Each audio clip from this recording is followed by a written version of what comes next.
Anderson Tendulkar trophy 4 times day for England 544 runs కి 7 wickets కోల్పోయి match అయితే స్టార్ట్ చేసి 669 రన్స్ కి ఆల్ అవుట్ అయిపోయింది. స్కోర్ చేసే క్రమంలో లియామ్ దాసన్ 21 రన్స్ తో స్టార్ట్ చేసి 26 రన్స్ కాడ అవుట్ అయిపోయాడు. అండ్ బెన్ స్టోక్స్ 77 రన్స్ తో స్టార్ట్ చేసి 141 రన్స్ స్కోర్ చేసి అవుట్ అయిపోయాడు. And Brendon Carse 47 runs score చేసి అవుట్ అయిపోయాడు. దీంతో ఇంగ్లాండ్ 669 రన్స్ స్కోర్ చేసి ఆల్ అవుట్ అయిపోయారు. అండ్ ఇంగ్లాండ్ కి 311 రన్స్ లీడ్ కూడా వచ్చింది. అండ్ ఇండియా బౌలింగ్ చూసుకుంటే జడేజా 2 వికెట్స్, బుమ్రా 1 వికెట్ తీసుకున్నారు.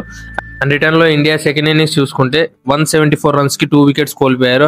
జైస్వాల్, సాయి సుదర్శన్ ఇద్దరు డక్అవుట్ అయ్యి తొందరగా అవుట్ అయినా కూడా కేఎల్ రాహుల్, శుభ్మన్ గిల్ అద్భుతమైన బ్యాటింగ్ తో 174 రన్స్ కి 2 వికెట్స్ మాత్రమే కోల్పోయారు. కేఎల్ రాహుల్ 87 రన్స్ తో ఇంకా స్ట్రైక్ లో ఉన్నాడు. శుభ్మన్ గిల్ 78 రన్స్ తో ఇంకా స్ట్రైక్ లో ఉన్నాడు. ఈ 78 రన్స్ తో కోహ్లీ రికార్డు కూడా బ్రేక్ చేసిండు. శుభ్మన్ గిల్ ఒక అవే టెస్ట్ సిరీస్ లో కోహ్లీ 692 రన్స్ స్కోర్ చేసి ఒక రికార్డ్ అనేది సెట్ చేశాడు. కానీ ఆ రికార్డ్ ని 697 రన్స్ తో రికార్డ్ అనేది బ్రేక్ చేసిండు. అండ్ ఇంగ్లాండ్ బౌలింగ్ చూసుకుంటే క్రిస్ వోక్స్ 2 వికెట్స్ తీసుకున్నాడు. డే 5 లో ఇండియా విన్ అవుతుంది అనుకున్న వాళ్ళు కామెంట్ చేయండి. ఇంగ్లాండ్ విన్ అవుతుంది అనుకున్న వాళ్ళు లైక్ చేయండి. అండ్ ఈ మ్యాచ్ డ్రా అవుతుంది అనుకున్న వాళ్ళు సబ్స్క్రైబ్ చేయండి.